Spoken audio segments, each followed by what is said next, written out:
في تحول غير مسبوق في خارطة الشعبية الكروية عالمياً، تصدر الهلال السعودي مشهد التفاعل والجماهيرية، متجاوزاً حتى أندية أوروبية عملاقة كريال مدريد في عدة مناطق حول العالم، وذلك عقب مشاركته التاريخية في كأس العالم للأندية 2025.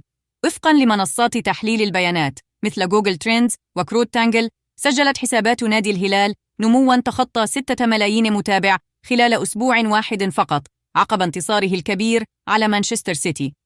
كما أظهرت مؤشرات البحث العالمية أن الهلال تفوق على ريال مدريد من حيث عدد مرات البحث في السعودية، الخليج، إندونيسيا، ماليزيا ونيجيريا. صحيفة لو باريزيان الفرنسية وصفت الهلال بأنه الفريق الآسيوي الذي خطف الضوء من ريال مدريد وتشيلسي.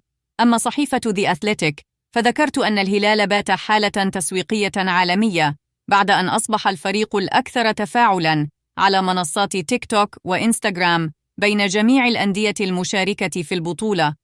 متجر الهلال الإلكتروني سجل مبيعات تاريخية، واحتل قميص ماركوس ليوناردو المركز الثاني عالمياً في قوائم الطلب في الأسبوع ذاته، خلف قميص مبابي فقط، بحسب موقع فوتي هيدلاينز.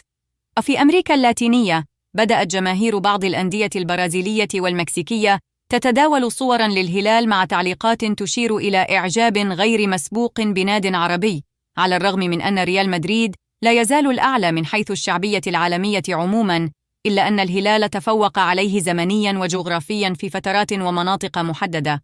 في السعودية الهلال سجل 3 أضعاف حجم البحث مقارنة بالريال.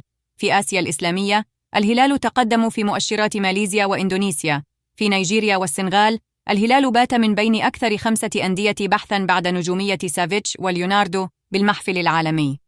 حتى في فرنسا سجل الهلال دخولاً غير مسبوق في قائمة 10 الأوائل الأكثر تفاعلاً بعد فوزه على السيتي. الفقرة الختامية: خلاصة وتحول تاريخي. لم يعد الهلال مجرد ممثل للكرة السعودية أو الآسيوية، بل أصبح في نظر كثيرين نادياً عالمياً جديداً ينافس على المستوى الجماهيري والتسويقي، ويكتب فصلاً جديداً من تاريخ الشرق الأوسط في كرة القدم. جماهير الهلال التي طالما كانت ركيزة النجاحات المحلية، باتت اليوم تعد بين الأكبر تأثيراً على مستوى الكرة العالمية.